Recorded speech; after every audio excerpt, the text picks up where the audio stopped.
Joel had come up beside me without my noticing. He leaned in close and whispered, "Are you really not angry?" His gentle tone made my eyes sting all over again. I felt a rush of grievance rise in my chest, but I could only shake my head. My throat tightened, and I couldn't utter a single word. Joel, however, looked relieved. "I knew you'd be the sensible one. You never get upset over the little things. Actually, there's something I wanted to talk to you about." He turned his head away, avoiding my eyes. "We should postpone the wedding next week. I promised your sister that I'd take her to see the northern lights at Aurora Bay once she turns 18. Now that her birthday's over, she won't stop begging me to keep my promise. So, I thought, why not take the whole family along for a trip? What do you think? The invitations haven't gone out yet. It's just a wedding, so pushing it back a few days won't matter," he said with a faint smile and a hint of affection in his eyes. My heart went cold. The tears I had just shed out of gratitude suddenly felt ridiculous. After being abandoned 99 times, why would I still expect any love from them? When I didn't respond, Joel impatiently scratched his head.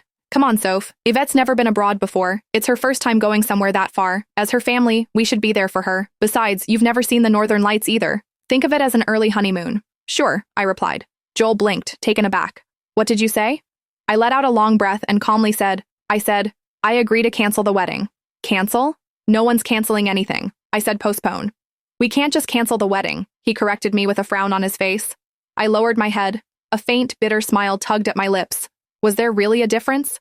As long as Yvette was around, she would never let our wedding happen. She couldn't stand me, and she coveted everything I had. I had known that since we were children. No matter how hard I fought, I could never win. My family's favoritism was her greatest weapon, and it was the reason she could keep me under her heel all these years. Now even my fiancé had joined her side. My eyes burned, and a familiar itch started to spread across my skin. The mango juice was finally taking effect. I nodded lightly and turned to go upstairs. There was allergy medication in my room, and I needed to take them before the reaction got worse. "Are you upset because I'm going to Aurora Bay with Joel?" Yvette's voice came from behind me, dripping with false innocence. I ignored her and kept walking. Yvette had always been that way. Even if I did nothing, all she had to do was cry or pout in front of our family and everyone would rush to defend her. Joshua was the first to lose his temper. "That's enough, Soph. Didn't you hear Vivi talking to you? One moment you say you're not angry, and at the next you're giving everyone an attitude. Is this how you treat your family?" I didn't answer him. Such baseless accusations had filled my entire childhood, and I'd long since learned to face them without showing any emotion. But just as I set foot on the second floor landing, a sharp pain shot through my scalp. Someone had yanked my hair from behind. Joshua yanked my hair so hard that I stumbled down the stairs. "Vivi's an adult now. You can't just ignore her feelings like you used to." I fell to the floor, and pain shot through both my knees.